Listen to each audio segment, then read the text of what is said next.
right, comes out and say, you know, joy is their campaign slogan, right? We're just so happy. We were just so joyful.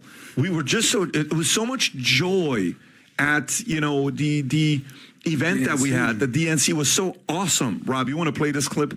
This is, just so you know, this is a montage of a bunch of joyful things being said. Correct. Okay, go ahead. The one thing that I will not forgive them for is they're trying to steal the joy from this country. That's right. The joy felt by Americans. From Joy Reid. Harris Wall's ticket. We are she got joyful Donald Trump warriors. haircut. Being joyful is part of the American identity. The joy factor. Campaign of joy. You're talking about radical joy. It is downright joyful. It looks like a joyous rally. It looks like a joyous occasion. So let me stop them right there with this joy down in my heart. I mean, this is just, it is gaslighting to the utmost with all of this joy. They're trying everything with Kamala Harris to make it seem like she's definitely the best candidate, I guess, because she's joyous and happy. I mean, good for her for being joyous and happy. I don't think a lot of the American citizens are, but whatever, let's go ahead. Feel and joy in the campaign. The joy that you're bringing back to the country. Joyful, exuberant rally. Thank you for bringing back the joy. Power of joy, hope and joy. Something incredibly joyful. She does it all with a sense of joy. Joy. Joy, joy, Joy. Joy. Joy. They all got the memo. Imagine that. I have so much to say. Well, let me just read this to you, and then I'm Wow. going to come to you guys. I'm going to come to you guys. Let me just read this to you. So the story comes out while they're doing this. New York Times, who's on their side, all these people's sides, comes out, and here's an opinion that says, joy is not a strategy on August 23rd. Okay. And that's very smart of the New York Times to come out and say that, because joy is not a strategy. I mean, where's the policies? You know, what is her policies anyway? I mean, maybe somebody could drop a comment below. By the way, if you do like these videos, please don't forget to hit the like and subscribe button and the notification bell. Now, what is really her strategies? But also, this video, I'm making it for you guys. You know, it's like a little bit of a dig on the so-called left or whatever. But there's a new person on the PBD podcast, and is this person replacing Vinny? I don't know. Like, it was the kind of, I don't know, the dynamic, I guess, it's going to take a little while to mesh together, to kind of melt together, I guess. So can you imagine they're like all being excited? Hey, you know, we have such a great marketing campaign. It's joy. That's what we're all about. New York Times says, nah, it's not a good strategy. During the Republican convention, Trump was exalted by delegates as a near divine figure, repeatedly described as having been spared to save the country after the assassination attempt. However, Trump squandered the goodwill from skeptical voters by delivering this same old rant in his nomination speech, failing to capitalize on a moment when people expected him to act like a changed man. Now, this is what they're saying.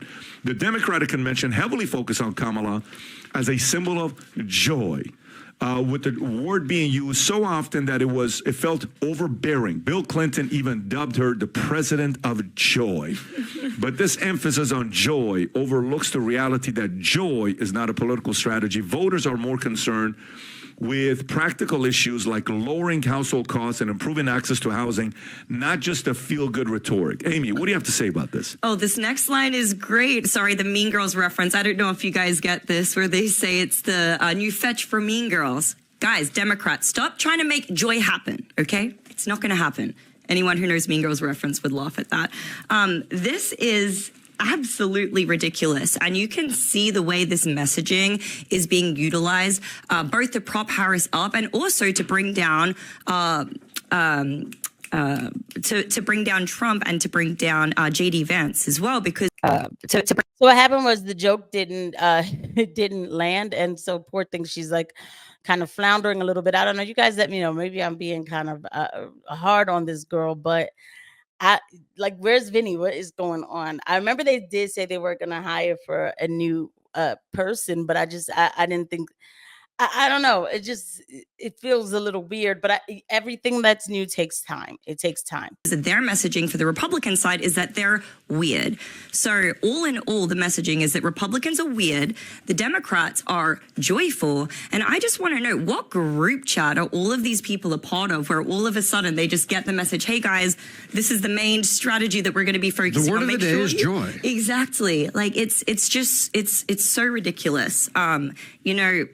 one thing that I found very interesting when looking into this slogan is that a lot of the people who write these speeches appear to not really do their research, because joy, strength through joy, is actually a slogan that was utilized before during a very particularly interesting part of history, Pat, which is actually Nazi Germany. This was their main slogan utilized during Nazi Germany. Strength through joy. The same line, strength through joy. A Nazi-operated leisure organization used as a tool to promote the advantages of Nazism to German people champion this as their slogan. And what's interesting... Are you joking? And what's interesting is by 1939, it had become the world's largest tourism operator. This exact same Did you hear that? So, guys. 1939, Strength Through Joy was the largest tourism operator.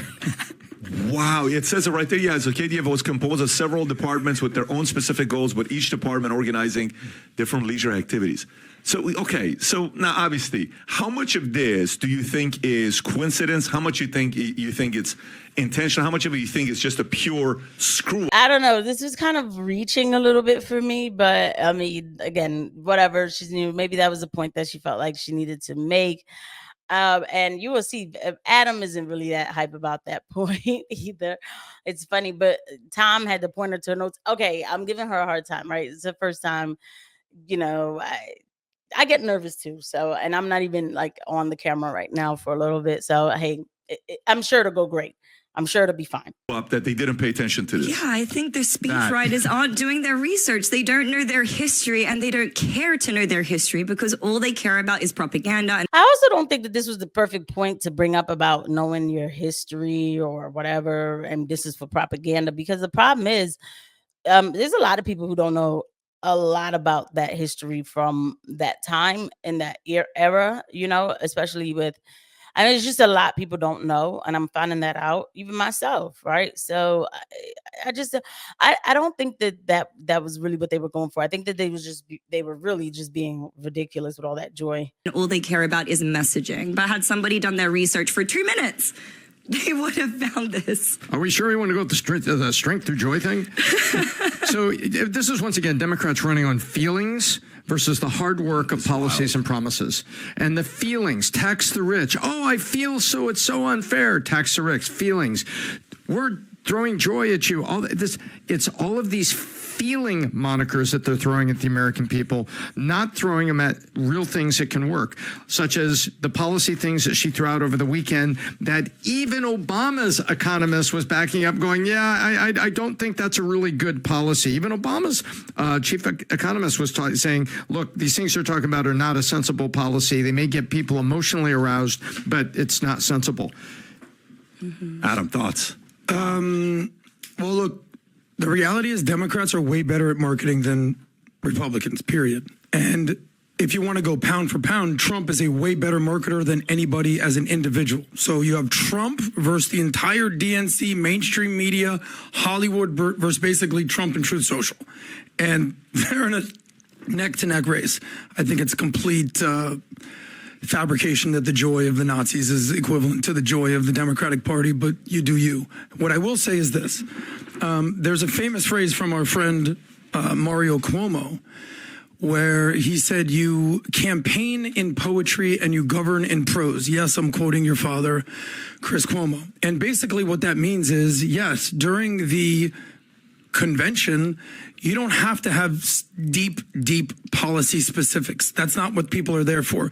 They're there for raw emotion, and call it joy and inspiration and emotions. And obviously in your book, you talked about the marrying of emotion and logic and why it's important to utilize both. Now, what I'll say is when you govern, you kind of got to get emotion out of the system and be stoic and be practical and be pragmatic and use logic. So the joy part, or whatever the emotional poetry part that you're using during a campaign strategy, go for it. But unless Kamala Harris actually lays out policies that are actually helpful to the American family, unlike sort of this Marxist, socialist agenda, lipstick on a pig, where she's going to give the opportunity economy and everyone's going to be happy and joyful now.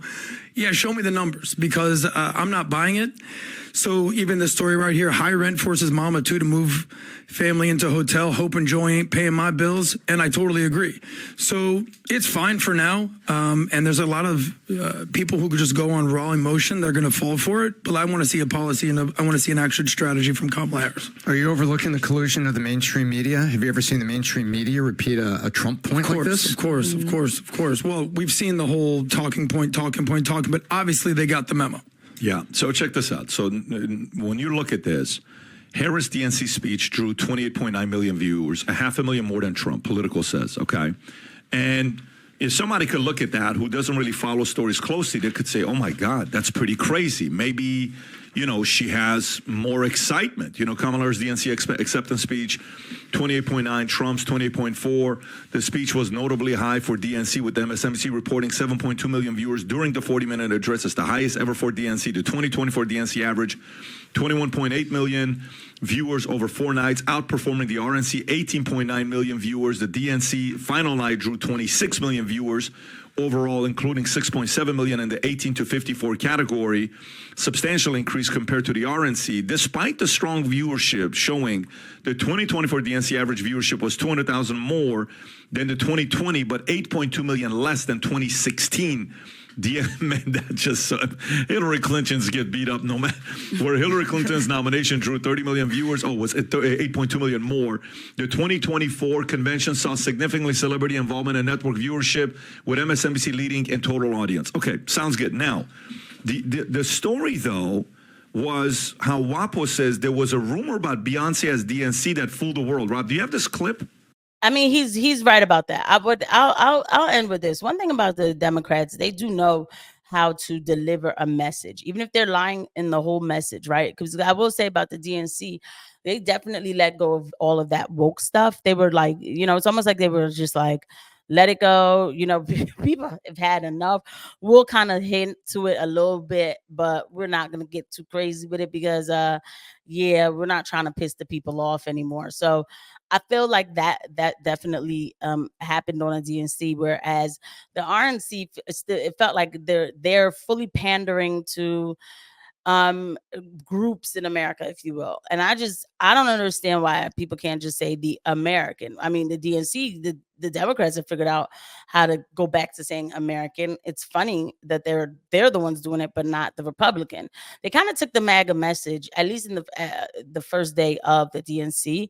They kept screaming USA. It's kind of weird though. They were screaming USA during the times when Kamala was talking about all the war that she wanted to go to and everything. Everybody started USA, US. And I'm like, bro, like I'm all about, nice jets and a good defense system. But let's be clear, we never use it for defense. We mostly use it as offense or to, protect other people's borders except for ours. So I'm not screaming USA at that moment. But I will agree with Adam, though. The Democrats seem to know how to make a message cool without looking like they're pandering. But maybe it's because not everything needs to be cool all the time. I don't know. I think that on the right, the responsibility should be to get the truth out in a sophisticated fashion that has a standard to it that people would want to rise up to with purpose. I think that's how they should do it. They shouldn't try to come off as cool. They should come off as people with purpose, that we want everybody to be a part of the American dream, people with purpose, things like that. But, anyway, they pander. And so everybody's just doing whatever they want. I'll see you guys at the next one. Bye.